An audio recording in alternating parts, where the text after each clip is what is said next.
Guys இன்றைக்கி நம்ம இந்த பேட் எங்கே போகிறோம்? ஸ்பெஷல் பேட்டு எழுதி பார்த்தீங்கன்னா வெளிநாட்டுக்கு போகுது பேட்டு குவாலிட்டி பற்றி தெரிஞ்சுக்காங்க. இந்த வுட்டு பார்த்தீங்கன்னா ஆயில் ப்ரெஸ்ஸிங் பேட்டு ப்ரெஸ்ஸிங் பண்ணியிருக்கோம். சில பேருக்கு குவாலிட்டி தெரியாமல் கேட்குறாங்க, ப்ரோ எந்த மாதிரி எடுத்தால் நல்லா கேட்குறாங்க. இந்த மாதிரி 2000 பே பண்ணி உங்களுக்கு தெளிவான பேட்டு இருக்குது, நிறையா இருக்குது. இந்த மாதிரி எடுத்திங்கன்னா லைஃப் நல்லாயிருக்கும் பேட்டு. சில பேர் ப்ரோ கம்மி ரேட்டில் எடுக்கிறீங்க, கம்மி ரேட் எடுத்துட்டு ப்ரோ எனக்கு அப்படி இல்லை இப்படி இல்லை கேட்குறீங்க.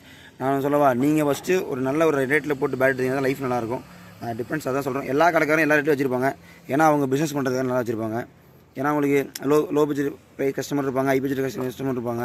அதுக்கேற்ற மாதிரி தான் சேல்ஸ் பண்ணி வச்சுருப்பாங்க கடையில். நீங்கள் அதுக்கேற்ற மாதிரி உங்களுக்கு இந்த ரேட்டில் எடுத்தால் உங்களுக்கு சாட்டிஸ்ஃபைடாக இருக்கும் அப்படின்னு தெரிஞ்சுன்னா அந்த ரேட் எடுக்க பாருங்கள். இந்த கிரைன்ஸ்லாம் பாருங்கள், பேட்டில் சூப்பராக இருக்கும். வுட்டு தெளிவாக இருக்குது, எல்லா பேட்டுமே தெளிவாக வச்சுருப்போம். எப்பவுமே நீங்கள் வேணும் அப்படின்னா கான்டாக்ட் பண்ணுங்கள். இதுதான் நம்மளுடைய டாப் குவாலிட்டி பேட்டு.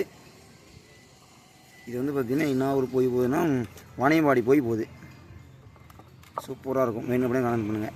இந்த மாதிரி டாப் குவாலிட்டி பேட் வேணால் கடைக்காரே செக் பண்ணி போட சொல்லுங்கள், நாங்களே செக் பண்ணி போடுவோம். சில பேர் ப்ரோ இல்லை நான் மார்க் பண்ணுறதா நான் எடுக்கிறதா அப்படின்றீங்க. அது உங்களுக்கு நேரில் பார்க்குறதுக்கும் ஃபோட்டோவில் பார்க்குறதுக்கும் நிறைய டிஃப்ரெண்ட் இருக்கும். சாட்டிஸ்ஃபைட் ஆகிறதுக்கு ஆகாது. அதனால சொல்கிறேன். வேணும் அப்படின்னா ஹைட்டு 35 inches, வெயிட்டு பார்த்தீங்கன்னா சரியாக 1 kg 20 கிராம் இருக்குது. வேணும் அப்படின்னா கான்டாக்ட் பண்ணுங்கள். இந்த மாதிரி தெளிவான பேட்டு வேணுன்னா கடைக்காரே போட சொல்லுங்கள். இந்த மாதிரி கான்டாக்ட் பண்ணுங்கள், போடுவோம்.